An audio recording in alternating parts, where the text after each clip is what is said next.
तो देखिए ये टेस्ट नंबर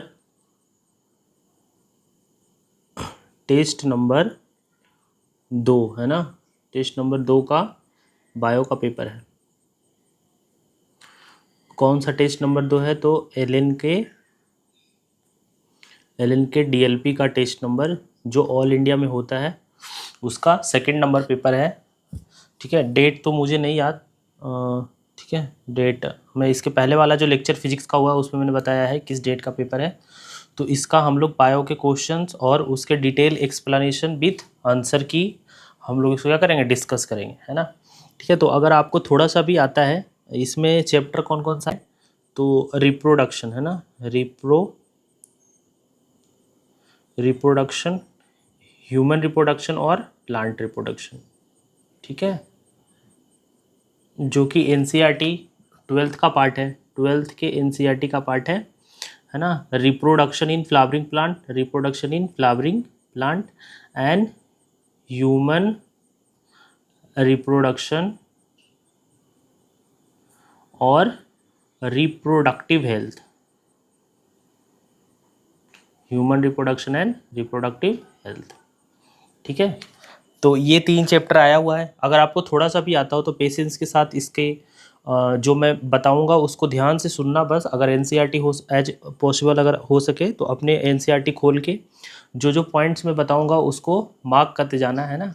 क्योंकि यही देखो क्वेश्चंस यही रहेंगे, है ना। जब कहीं भी टेस्ट दोगे तो क्वेश्चंस यही सारे रिपीट होंगे। तो क्या होता है कि आप लोग ऐसा सोचते हो कि हम अच्छे से पढ़ेंगे तब प्रैक्टिस करेंगे, ऐसा कुछ नहीं होता। आप जितना भी पढ़े हो उसको प्रैक्टिस करना सीखो।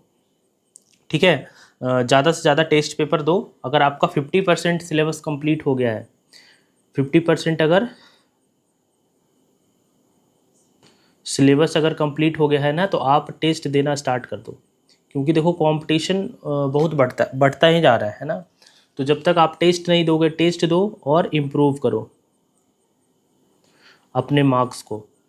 ठीक है, कैसा भी कितना भी टफ पेपर आ जाए तो अपना मार्क्स क्या करो, इम्प्रूव करो। एक जो जितने भी सिली मिस्टेक्स होते हैं या जो क्वेश्चन तुम्हें नहीं आता है उसका एक अलग से कॉपी बनाओ, उसमें सारे क्वेश्चंस लिखो। सारे जो क्वेश्चन गलत हो रहे, खासकर फिजिक्स के क्वेश्चन जो तुम्हें नहीं आता हो या गलत कर दियो, क्यों गलत हुआ, क्या इसमें मुझे पूरा 100% कंसेप्ट ही नहीं आता है या मैंने रिवाइज नहीं किया, है ना। ये सब सारी चीज़ें लिखो और इस जो मिस्टेक कॉपी है अभी तो बनाते जाओ।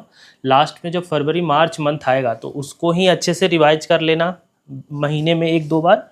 और जब फिर उसके बाद तुम टेस्ट दोगे तो तुम्हारा नंबर 100% इम्प्रूव होगा। अगर ये तुम काम अभी नहीं करोगे तो कोई और करेगा, उसका नंबर इम्प्रूव होगा, तुम्हारा नहीं होगा।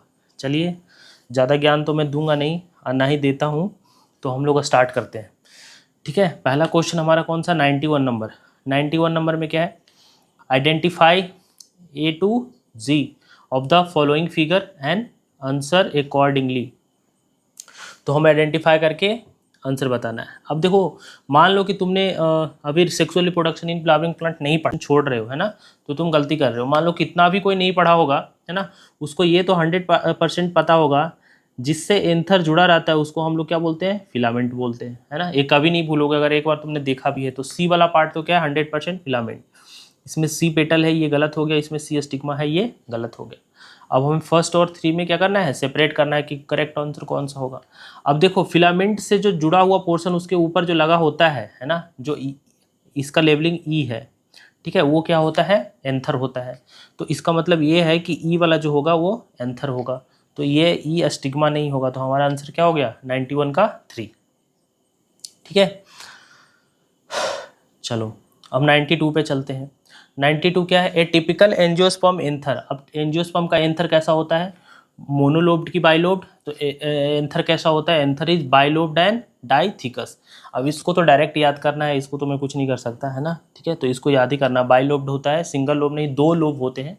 एंथर कैसा दिखता है, ऐसा दिखता है ना, इसमें देखो, इससे ऐसे एंथर जुड़ा होता है। ठीक है, तो इसमें क्या है, 2 लोब्ड है ना, बाइलोब्ड। ये क्या है, बाइलोब्ड है। और डाइथिकस, एक लोब में 2 थीका होते हैं। ठीक है, और सब मिला के टोटल 4 थीका होते हैं। चलिए, तो 92 हो गया। 93 देखो, 93 क्या है, 93 में भी लेबलिंग करना है। ये भी बिल्कुल ईजी सा लेबलिंग है, बस इसको ध्यान से अगर तुम देखे होगे पहले तो सही कर दोगे। अब तुम्हें 100% पता है कि जो सबसे आउटर की जो लेयर होती है, ठीक है, सबसे आउटर की जो लेयर होती है उसको क्या बोलते हैं हम लोग, एंथर की जो सबसे बाहर वाली लेयर होती है वो क्या होती है, ईपीडर्मिस। तो इतना तो हमें पता है कि सबसे बाहर की जो लेयर होगी वो ए वाली क्या है, ईपीडर्मिस। अब देखो ए क्या है, इसमें ए तो ही पहला टेपिटम ही गलत हो गया, ए मिडिल लेयर ये भी गलत हो गया, तो ए क्या है, ईपीडर्मिस। बी इसने खुद बता दिया दोनों में कि बी क्या है, इंडोथीसियम। तो चलो मान लेते हैं कि बी क्या है, इंडोथीसियम, है ना। अब देखो तुम ये क्वेश्चन करोगे ना साथ साथ में मैं पूरा चैप्टर रिवाइज भी करा दूंगा, ठीक है। तो बी क्या हो गया, इंडोथीसियम, ठीक है। सी क्या है, अब देखो ईपीडर्मिस इंडोथीसियम, उसके जस्ट इनर वाला क्या होता है, मिडिल लेयर, मिडिल लेयर। अब देखो मिडिल लेयर जो होता है एंथर में वो क्या होता है, 1 से 3 लेयर इसमें शो कर रहा है ना, 1 2 3, तो मल्टी लेयर होता है। एक ऐसा लेयर है जो कि ईपीडर्मिस इंडोथीसियम क्या होता है, सिंगल लेयर, मिडिल लेयर क्या होता है, मल्टी लेयर। तो ये हमारा क्या हो गया, मिडिल लेयर। अब टेपिटम और माइक्रोस्पोर मदर सेल में हमको सिर्फ देखना है कि कौन होगा। तो देखो मदर सेल कैसा किधर होगा, मदर सेल सबसे अंदर होगा, है ना। तो सबसे अंदर वाली जो स्ट्रक्चर होगी वो क्या होगी, मदर सेल। मतलब कि डी जो लेवल किया हुआ है ना, डी जो लेवल किया हुआ है वो क्या है, माइक्रोस्पोर मदर सेल, और उसके बाहर क्या होगा, टेपिटम। तो हमारा आंसर क्या हो जाएगा, 93 का 4। 94 देखते हैं, formation of microspore tetrad from the megaspore mother cell, result of. अब तुम्हें कमेंट्स में बताना है कि माइक्रोस्पोर मदर सेल का दूसरा नाम क्या है, माइक्रोस्पोर मदर सेल का एक और नेम क्या है, कमेंट्स में आप हमें बताइए, ठीक है। इसको हम लोग और क्या बोलते हैं, ठीक है। तो जब माइक्रोस्पोर मदर सेल क्या होता है, 2n, है ना, और माइक्रोस्पोर टेट्राड है ना, जिससे क्या बनता है, जिससे पोलन ग्रेन बनेगा, वो कैसा होता है, हेप्लॉइड। तो हमें डिप्लॉइड से हेप्लॉइड बनाना है तो क्या करना पड़ेगा, मियोसिस, ठीक है। तो कौन सा डिवीजन होगा, मियोटिक सेल डिवीजन। तो 94 का आंसर क्या हो जाएगा, सेकंड। डायरेक्ट एनसीईआरटी का क्वेश्चन है। चलिए नेक्स्ट पे आते हैं, नेक्स्ट कौन सा है, 95, the pollen grain as well preserve as fossil. Pollen grain भाई फॉसिल के रूप में क्यों मिलता है हमें, क्यों इतने दिन तक डिग्रेड नहीं होता है, तो किसकी वजह से, तो स्पोरोपोलिन। ये तो सबको आता होगा, है ना, इसमें कुछ ऐसा बताने लायक नहीं है, ठीक है। अब हमें बताओ कि जो स्पोरोपोलिन होता है वो एंथर के सेल वॉल का कौन सा लेयर होता है, ठीक है, आउटर लेयर या इनर लेयर। तो हमें बताना आउटर होता है कि इनर, जो स्पोरोपोलिन होता है वो आउटर लेयर होता है कि इनर लेयर होता है, ये आप हमें कमेंट्स में बताइए। और आउटर लेयर को क्या बोलते हैं और इनर लेयर को क्या बोलते हैं, तो ये आप हमें कमेंट करके बताइए। तो 95 हो गए। चलो 96 देखते हैं, which cell of pollen grain is bigger and abundant food reserve. अब देखो जो पोलन ग्रेन होता है ना, इसमें 2 सेल्स होते हैं, एक जो छोटा सा होता है उसको हम लोग क्या बोलते हैं, छोटे वाले को क्या बोलते हैं, जेनरेटिव सेल, है ना, छोटे वाले को जेनरेटिव सेल बोलते हैं। और जो बड़ा वाला होता है उसको क्या बोलते हैं, वेजिटेटिव सेल, ठीक है, वेजिटेटिव सेल। तो आप हमें कमेंट में बताइए, है ना, आप हमें कमेंट में बताइए कि वेजिटेटिव सेल का एनसीईआरटी में, वेजिटेटिव सेल के बारे में एनसीईआरटी ने उसके न्यूक्लियस, जो उसका न्यूक्लियस है, ठीक है, न्यूक्लियस के शेप के बारे में कुछ लिखा है कि उसका शेप कैसा होता है। तो आप हमें ज़रूर कमेंट्स करके बताइए, जो बच्चे एनसीईआरटी जिनको लगता है कि हमें एनसीईआरटी पर पूरा 100% कमांड है ना, तो आप हमें कमेंट करके बताइए कि जो इसका वेजिटेटिव सेल होता है उसका शेप कैसा होता है, ठीक है। तो जो बचा हुआ बड़ा वाला बच गया है ना, उसको हम लोग क्या बोलते हैं, वेजिटेटिव, जिसमें लार्ज अमाउंट ऑफ साइटोप्लाज्म होता है, और ये क्या है, जनरेटिव, और यही आगे जाकर के यही क्या बनाएगा, मेल गैमिट, है ना, 2 मेल गैमिट इसी से बनेंगे। तो which cell of the pollen grain is bigger and abundant food reserve, तो कौन सा सेल होता है वो, वेजिटेटिव। तो 96 का आंसर क्या हो जाएगा, सेकंड। चलिए नेक्स्ट हमारा कौन सा है, 97 बोल रहा है, over the 60% of the angiosperm shade there pollen grain at the stage of, कितना सेल्ड स्टेज, 2 सेल्ड स्टेज और 3 सेल्ड स्टेज। तो देखो 60% में क्या होता है, 60% ऑफ एंजियोस्पर्म में होता है जो पोलन ग्रेन शेड होता है, यही वाला है ना। ये कितना सेल दिख रहा है इसमें, एक वेजिटेटिव और एक जनरेटिव, मतलब 2 सेल्ड स्टेज। तो 60% में क्या होता है, 2 सेल स्टेज में इसका न्यूक्लियस क्या हो जाता है, मतलब कि पोलन ग्रेन से पोलन ग्रेन के रूप में रिलीज हो जाता है और कहाँ जाता है, स्टिग्मा पे। बाकी कितना बचा, तो बाकी 40% में कितना सेल होगा, ये आगे जाकर के जेनरेटिव सेल डिवाइड होता है, 2 मेल गैमेट बनाता है, तो कितना सेल हो जाएगा, 3 सेल स्टेज, बाकी का 40% में। ठीक है, तो एनसीईआरटी में लिखा है कि ओवर 60% है ना, 60% से ज़्यादा में 2 सेल स्टेज होता है, और लेस देन 40%, या ऑप्शन में ये भी आ सकता है भाई, है ना, लेस देन 40% और ग्रेटर देन 60%। ठीक है, तो ये आप देख लेना।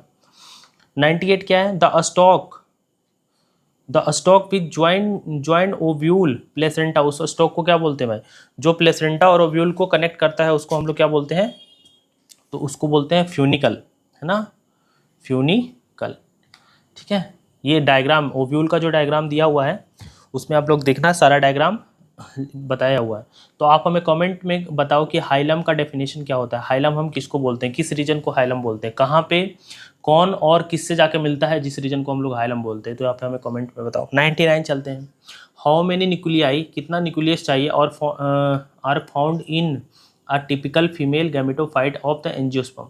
ठीक है, female gametophyte of the angiosperm में कितना न्यूक्लियस होता है, तो देखो आप बचपन से पढ़ते आ रहे हो कि जो फीमेल गैमेटोफाइट होता है ना एंजियोस्पर्म में, कितना कैसा होता है, 7 सेल्ड 8 न्यूक्लियाई। ठीक है, 7 सेल्ड 8 न्यूक्लियाई, तो कितने हो जाएंगे, आंसर क्या हो जाएगा 99 का फर्स्ट।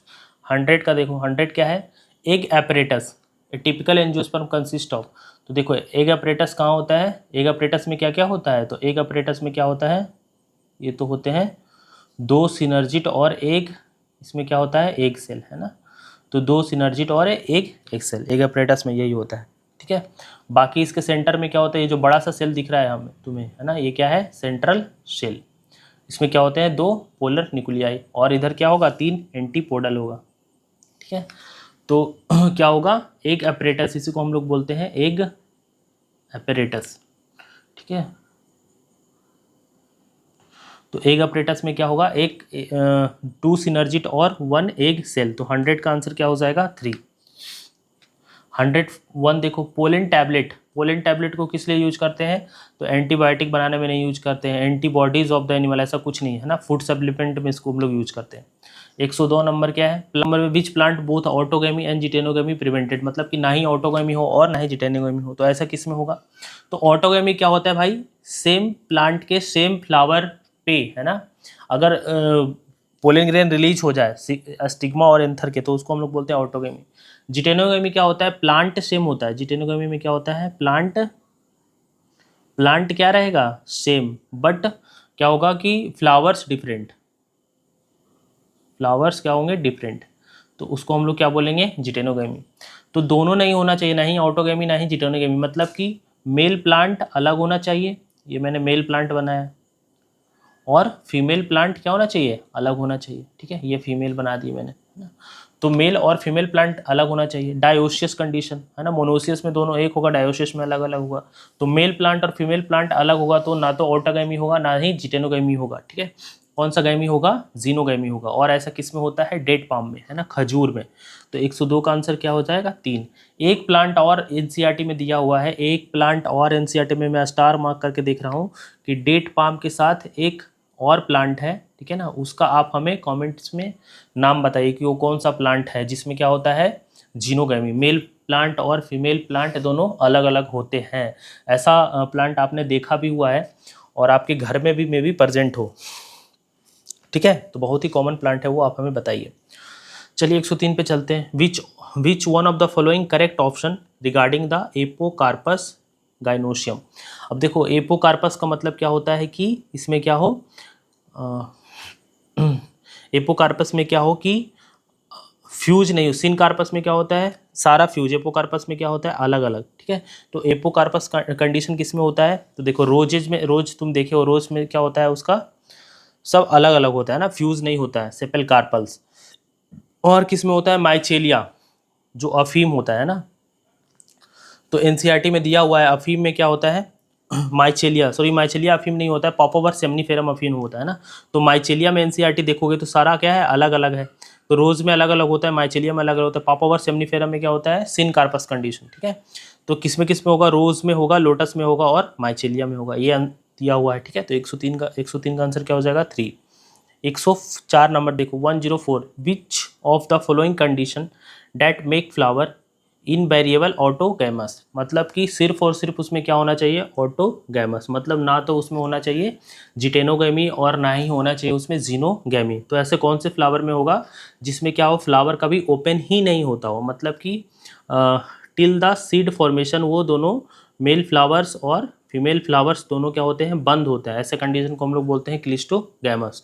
तो 104 का आंसर क्या हो जाएगा 3। आप हमें बताइए क्लिस्टोगैमी का एग्जाम्पल एनसीईआरटी में क्या क्या दिया हुआ है, ठीक है, आप हमें कमेंट करके बताना। चलिए 105 नंबर देखिए, ovule generally differentiate a single megaspore mother cell at which region, तो कौन से रीजन में सिंगल, पहले क्या होता है कि ओव्यूल जो होता है पूरा न्यूक्लियस जो मास होता है उसके किस रीजन से मेगास्पोर मदर सेल का फॉर्मेशन स्टार्ट होता है, यही ये बोलना चाह रहा है। तो कौन से रीजन से होता है, एनसीईआरटी में लिखा हुआ है उधर माइक्रोपाइलर रीजन से ये स्टार्ट होता है मियोसिस, ठीक है। 106 देखो 106 में क्या है पेरियस्पर्म। अब पेरियस्पर्म क्या होता है इसका डेफिनेशन आप हमें कमेंट्स में बताइए, ठीक है। और ये प्लांट कौन सा प्लांट एनसीईआरटी में इसका एग्जाम्पल क्या है आप हमें बताइए, ठीक है ना। बहुत ही कॉमन एग्जाम्पल आपके घर में मसाले में यूज होता है, ठीक है पेरियस्पर्म। तो आप हमें ये बताइए, तो पेरियस्पर्म क्या होता है persistent nucleus in a seed, जो न्यूक्लियस ओव्यूल के अंदर बच जाता है ना, उसी को हम लोग क्या बोलते हैं पेरियस्पर्म। इसका एग्जाम्पल आप हमें जरूर, मैं स्टार मार्क कर देता हूँ, आप भूल मत जाना है ना, करके बताना। चलो ठीक है 107 नंबर देखो, male and female flowers present on different plant, है ना, मतलब कि एक पे मेल प्रेजेंट होगा और दूसरे पे फीमेल प्रेजेंट होगा, ऐसा कौन से प्लांट में होता है। तो इस प्लांट को हम लोग क्या बोलेंगे मोनोसियस की डायोसियस, तो दोनों अलग अलग है तो डायोसियस। ऐसा कौन किस में होता है पपाया में। एक एग्जाम्पल मैंने ऊपर बताया था कौन सा डेट पाम, चलो ये तो मैंने बता भी दिया इसके पहले जो मैंने पूछा था है ना, डेट पाम और पपाया, ठीक है, दोनों क्या होते हैं मोनोसियस, सॉरी डायोसियस। तो 107 का आंसर क्या हो जाएगा 3। 108 में क्या है, in most of the water pollinated species, ठीक है, एनसीईआरटी की लाइन है, most of the water pollinated species pollen grains are the protected from the wetting by, उसको भीगने से बचाने के लिए उस पर एक कवरिंग होती है, किसकी कवरिंग होती है म्यूसिलेज की कवरिंग होती है ना, एनसीईआरटी की लाइन है। 109 देखिए, seed setting assure when even the absence of the pollinator, मतलब कि कोई पोलिनेटिंग एजेंट नहीं होगा तब भी उसमें सीड का डेवलपमेंट होगा, ऐसा कौन से प्लांट में होता है, तो जिसमें फ्लावर्स क्या होते हैं कि मेल फ्लावर्स और फीमेल फ्लावर्स है ना दोनों क्या हो बंद हो, है ना, कब तक सीड फॉर्मेशन तक, ऐसे को इसको हम लोग क्या बोलते हैं क्लिस्टोगैमस, इसको क्या बोलते हैं क्लिस्टोगैमस कंडीशन, ठीक है। और क्लिस्टोगैमी किस में देखने को मिलता है, तो आप हमें ये इसका एग्जाम्पल क्या क्या है क्लिस्टोगैमस का एग्जाम्पल क्या क्या है एनसीईआरटी में दिया हुआ है, वायोला और ऑक्जेलिस, है ना, वायोला और एक्जेलिस, ठीक है। एग्जाम्पल दिया वायोला ऑक्जेलिस और कॉमेलिना, तो तीनों एक साथ नहीं है लेकिन कॉमेलिना और ऑक्जेलिस एक साथ है, तो ये हमारा आंसर हो जाएगा 109 का फर्स्ट। 1110 का देखो, nuclear polyembryony is reported in the species of, अब बोलोगे कि न्यूक्लियर शब्द तो कहीं एनसीईआरटी में दिया हुआ ही नहीं है ना, लेकिन पोली एम्ब्रियोनी तो तुमने पढ़ा है, पोली एम्ब्रियोनी किस में होता है सिट्रस और मैंगो में, दोनों में, है ना। तो 110 का आंसर क्या हो जाएगा 3, ठीक है। बाकी न्यूक्लियस पोली एम्ब्रियोनी और एडवेंटिव पोली एम्ब्रियोनी क्या होता है आप एक बार देख लेना अपने मॉड्यूल्स वगैरह जहाँ से भी पढ़ते हो। नंबर 111 नंबर क्या है, how many of the nucleus and gametes are involve in syngamy and double fertilization. देखो सिनगैमी किसको बोलते हैं, तो एक सेल का जब फर्टिलाइजेशन होगा किससे मेल गैमेट से, ठीक है, तो उसको हम लोग सिनगैमी बोलेंगे। डबल फर्टिलाइजेशन किसको बोलते हैं, तो डबल फर्टिलाइजेशन हम लोग सिनगैमी प्लस ट्रिपल फ्यूजन दोनों को मिला के हम लोग क्या बोलते हैं डबल फर्टिलाइजेशन, ठीक है। तो देखो एक ये जो पहला सिनगैमी है ना जिसमें एक सेल से जाके मेल गैमेट फ्यूज होता है, तो एक सेल के कितने न्यूक्लियस हो गए एक, और मेल गैमेट के कितने न्यूक्लियस हो गए एक, है ना, तो न्यूक्लियस भी एक और गैमेट भी एक, तो है ना, तो सिनगैमी में कितने होंगे 2 न्यूक्लियस और 2 गैमेट, ठीक है, तो ये तो गलत हो गया एक वाला, तो 2 न्यूक्लियस और 2 गैमेट एक ही में दिख रहा है सिर्फ और सिर्फ इसमें। अब देखो डबल फर्टिलाइजेशन है ना, तो डबल फर्टिलाइजेशन में एक तो सिनगैमी होगा जिसमें न्यूक्लियस कितने हैं 2, और ट्रिपल फ्यूजन में देखो न्यूक्लियस कितना है, एक सेंट्रल सेल का न्यूक्लियस और एक मेल गैमेट का न्यूक्लियस हो गया 3, है ना, और 3 हो गया, है ना। और हमें क्या चाहिए गैमेट चाहिए, तो गैमेट्स कितने हो गए 3 न्यूक्लियस हो गया, इसमें न्यूक्लियस कितने हो गए 3, गैमेट्स क्या होगा तो 2 पोलर न्यूक्लियर गैमेट, है ना, और प्लस 2 मेल गैमेट और एक किसका एक सेल का गैमेट, है ना, तो टोटल कितने हो गए 5, तो 5 गैमेट हो गया और न्यूक्लियस कितने हो गए 3, है ना, तो हमारा आंसर क्या हो जाएगा फर्स्ट। अच्छा क्वेश्चन था 111, एक बार आप इसको खुद से काउंट करके देख लेना, है ना, अपने एनसीईआरटी से मिला के खुद से भी। ये क्वेश्चन नंबर कौन सा है 112, embryo sac the number of embryo sac nuclei involve in the double fertilization, तो पूछ रहा है कि एम्ब्रियो शेक के न्यूक्लियाई कितने इन्वॉल्व होंगे डबल फर्टिलाइजेशन में। अब तुम्हें पता है डबल फर्टिलाइजेशन कब बोलेंगे, तो डबल फर्टिलाइजेशन, ट्रिपल फ्यूजन, है ना, और सीन गैमी को हम लोग मिला के क्या बोलते हैं, डबल फर्टिलाइजेशन।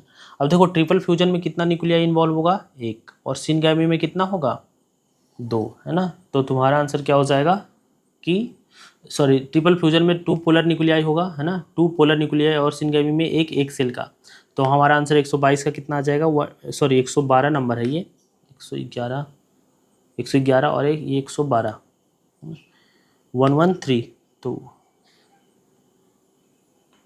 तो 112 है ना, 112 का आंसर क्या हो जाएगा, सेकेंड, ठीक है।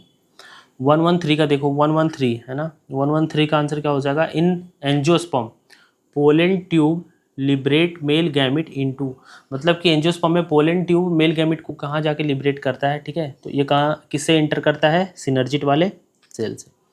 114 नंबर देखो,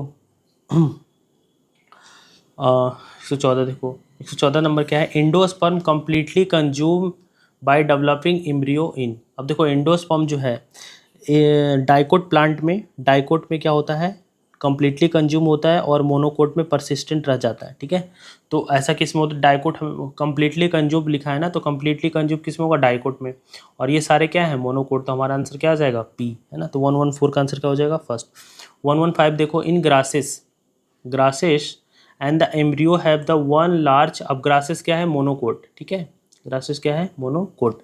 embryo have the one large shield shape cotyledon which known as, तो ये बोल रहा है ग्रासेस में या मोनोकोट में हम लोग कोटिलीडन को सील्ड शेप जो स्ट्रक्चर होता है ना, उसको क्या बोलते हैं, तो उसको हम लोग बोलते हैं स्क्यूटेलम, है ना, स्क्यूटेलम, ठीक है। और इसका जो एम्ब्रियो होता है वो एक साइड में सिचुएटेड होता है, डायग्राम में आपको दिख जाएगा। तो ये कौन सा था, 115। 116 देखो क्या है, among the term listed below, ठीक है, those who are not technically correct name for the floral whorl are as. तो फ्लोरल वर्ल्स कौन सा होता है, calyx, corolla, androecium and gynoecium, ठीक है, कैलिक्स, कोलरा, एंड्रोशियम और गाइनोशियम, यही वर्ल होता है, ठीक है। तो इसमें से वो कौन नहीं है, सेपल्स एंड कार्पल्स, ठीक है। तो हमारा आंसर क्या हो जाएगा, 3। 116 का आंसर क्या हो जाएगा, 3। 117 नंबर देखो, 117 नंबर क्या है, proximal end of filament attach to. अब ये जो फिलामेंट होता है ना, इसका जो प्रॉक्सिमल एंड होता है, ठीक है, प्रॉक्सिमल एंड, अब इस फिलामेंट में हम लोग किसको प्रॉक्सिमल बोलेंगे और किसको डिस्टल, तो जो पास जहाँ से ये ऑरिजिनेट हुआ है, ऑरिजिनेट कहाँ से हुआ है, थैलेमस से, ठीक है। तो थैलेमस वाला जो एंड होता है उसको हम लोग प्रॉक्सिमल, और ये जो एंथर से जुड़ा होता है इसको हम लोग बोलते हैं डिस्टल एंड। तो ये नीट में भी आ चुका है, ठीक है। तो प्रॉक्सिमल एंड किससे जुड़ा होता है, थैलेमस या पेटल से, ठीक है। ये दोनों एनसीईआरटी में सिर्फ थैलेमस दिया है, लेकिन उसके बगल में क्या होता है, पेटल भी होता है। तो थैलेमस और पेटल से, और डिस्टल इंड इसका किससे जुड़ा होगा, एंथर वाले सेक्शन से। तो 117 का आंसर क्या हो जाएगा, 4। 118 देखो, मोस्ट कॉमन, 118 देखो, most common pollinating agent in flowering plant, सबसे ज़्यादा किससे फ्लावरिंग प्लांट में पोलिनेशन होता है, तो बर्ड से, ठीक है। आप हमें बताओ कि मोस्ट कॉमन, ठीक है, most common pollinating agent abiotic,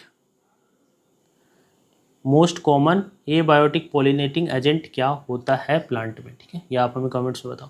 119 number देखो, transfer of pollen grain from the anther to a stigma of another flower of different plant is called. अब देखो इसमें प्लांट ही बदल गया, तो जब प्लांट बदल जाता है तो उसको हम लोग बोलते हैं जीनोगैमी। आप हमें कमेंट में बताइए कि जीनोगैमी का एक और नेम है, ठीक है, उसको हम लोग क्या बोलते हैं, ठीक है, जीनोगैमी का दूसरा नेम क्या है, ठीक है। तो मैंने बता दिया कि जीनोगैमी में क्या होता है कि प्लांट ही डिफरेंट हो जाता है, ठीक है। तो 119 का आंसर हो जाएगा 2। 120 देखिए, development of the embryo shake from the single megaspore, उसको बोलते हैं मोनोस्पोरिक डेवलपमेंट। अगर एक मेगास्पोर से डेवलप होगा तो मोनोस्पोरिक। तो 120 का आंसर क्या हो जाएगा, 2। 121 देखो, characteristics of the wind pollination of the pollen are. तो बिंड पोलिनेशन का कैरेक्टरिस्टिक्स क्या क्या है भाई, तो बिंड पोलिनेशन के लिए क्या होना चाहिए, नॉन स्टिकी होना चाहिए, है ना। पोलन ग्रेन को क्या होना पड़ेगा, नॉन स्टिकी होना चाहिए, हल्का हल्का रहेगा तभी वो दूर तक उड़ के जा पाएगा। लार्ज नंबर में प्रोड्यूस होगा, क्यों, क्योंकि ट्रैवल करके इसको कहीं दूर जाना है, तो अगर एक दो रहेगा तो स्टिग्मा तक पहुंच नहीं पाएगा, इसलिए क्या हो जाए, इसका नंबर क्या होना चाहिए, लार्ज होना चाहिए, है ना।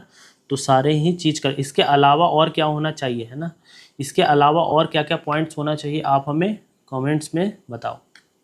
121 हो गया। 122 देखो, primary endosperm cell PEC in angiosperm formed by. Primary endosperm cell किससे बनता है? आफ्टर किसके फ्यूजन से? तो आफ्टर ट्रिपल फ्यूजन है ना, 2 polar nuclei plus male gamete, इसके फ्यूजन से क्या बनता है? Primary endosperm cell. ठीक है, तो ये कैसा होता है? ट्रिप्लॉइड होता है। आप हमें बताओ कि जिम्नोस्पर्म का इंडोस्पर्म कैसा होता है? जिम्नोस्पर्म का इंडोस्पर्म कैसा होता है? ट्रिप्लॉइड होता है, डिप्लॉइड होता है, या हेप्लॉइड होता है, या फोरेन होता है ना, टेट्राप्लॉइड होता है। ठीक है, 120 123 देखो, 122 हो गया। 123 long ribbon like pollen grain are seen in. तो रिबन लाइक पोलन ग्रेन किस में सीन होता है? तो ये किस में सीन होता है? 123 का आंसर क्या हो जाएगा? जो स्टीरा वाले में। ठीक है, वाटर में रहता है। जो स्टीरा कैसा है? वाटर एक्वेटिक प्लांट है ना। ठीक है, वाटर जिम्नोस्पर्म है। ठीक है, अब 124 हमें बताना है, read the following statement carefully, और हमें चूज करना है how many above statement are correct. हमें करेक्ट चूज करना है कि इसमें से कितना करेक्ट है। तो flower are morphologically and embryologically marvels and site of the sexual reproduction. तो ये बात सही है। NCERT में पहले ही पेज पे लिखा हुआ है कि मॉर्फोलॉजिकली और एम्ब्रियोलॉजिकली मार्वल्स सेक्सुअल रिप्रोडक्शन फ्लावरिंग, जिसमें फ्लावर्स होते हैं, है ना, ढेर तरह की मॉर्फोलॉजी और उसके एम्ब्रियोलॉजी के स्ट्रक्चर्स देखने को मिलते हैं। ठीक है, तो ये लिखा हुआ है। Anther attach to proximal end of the filament of the stamen. अभी मैंने बताया कि एंथर कौन से पार्ट से जुड़ा होता है? डिस्टल वाले पार्ट से जुड़ा होता है ना। तो ये स्टेटमेंट तो क्या हो गया? गलत हो गया। Androecium and gynoecium are the non essential part of the flowers. ये स्टेटमेंट गलत है। ठीक है, एंड्रोशियम और गाइनोशियम क्या होता है? एसेंशियल पार्ट होता है। आप हमें बताओ कमेंट में कि नॉन एसेंशियल कौन सा, नॉन एसेंशियल कौन कौन से वर्ल होते हैं। ठीक है, the number and length of the stamens are variable in flowers of the different species. ये बात बिल्कुल सही है। उसका नंबर और लेंथ अलग अलग प्लांट के स्पीसीज में अलग अलग हो सकते हैं। ठीक है, तो 124 का आंसर क्या हो जाएगा? सेकंड। 2 स्टेटमेंट इसके क्या है? राइट। 125 देखो, to form 4 completely mature embryo sac. कितने बनाने हैं? 4 एम्ब्रियो शेक बनाने हैं एंजियोस्पर्म में। तो total number of the meiosis और टोटल नंबर ऑफ माइटोसिस कितने लगेंगे? तो देखो, एक एम्ब्रियो शेक बनाने के लिए, एक एम्ब्रियो शेक बनाने के लिए कितने माइटोसिस कितने मियोसिस चाहिए? तो 1 मियोसिस और 3 माइटोसिस। ये कैसे आता है आप डिटेल लेक्चर में देख लेना, है ना। तो हमें कितने बनाने हैं? 4। हमें कितने बनाने हैं? 4। तो इसको 4 से मल्टीप्लाई कर दो भाई। तो 4 मियोसिस और 12 माइटोसिस हमें चाहिए, है ना, एक कंप्लीट मैच्योर एम्ब्रियो शेक बनाने के लिए। चलो नेक्स्ट पे आते हैं। 126 Vallisneria and Hydrilla grow in marine water. नहीं, ये किस में ग्रो होता है? फ्रेश वाटर में। ठीक है, ये दोनों क्या है? Fresh water. तो आप हमें कमेंट्स में बताइए कि मरीन या मेराइन वाटर प्लांट कौन कौन है जिम्नोस्पर्म में, जो NCERT में गिवन है। ठीक है, aquatic plant such as the hyacinth and water lily are pollinated by insect and wind. ये बात बिल्कुल सही है। वाटर में रहते हुए भी उसमें पोलिनेशन किससे होता है? इंसेक्ट और विंड से। तो 126 का आंसर क्या आ जाएगा? 126 का आंसर आ जाएगा statement 1 is incorrect, statement 2 is correct. 127 देखो, often flowers of animal pollinated plants are specifically adapted to particular species of the animal. बात बिल्कुल सही है कि जो जिस प्लांट में पोलिनेशन एनिमल के द्वारा होता है ना, उसमें पोलिनेशन हमेशा एनिमल से, उसी एनिमल से होगा और किसी से नहीं होगा। ठीक है, तो ये बात बिल्कुल सही है। ठीक है, स्टेटमेंट 2 क्या है? The flower pollinated by the flies and beetles secrete fragrant order to attract this animal. तो फ्रेगनेंट नहीं लिखा हुआ NCERT में, फाउल ऑर्डर लिखा हुआ है ना। तो आप इसको हमें खोज के बताना कि किस पेज नंबर पे और कौन से टॉपिक में ये लिखा हुआ है। ये नीट में आ चुका है भाई ना, ये नीट में एज इट इज स्टेटमेंट आया था।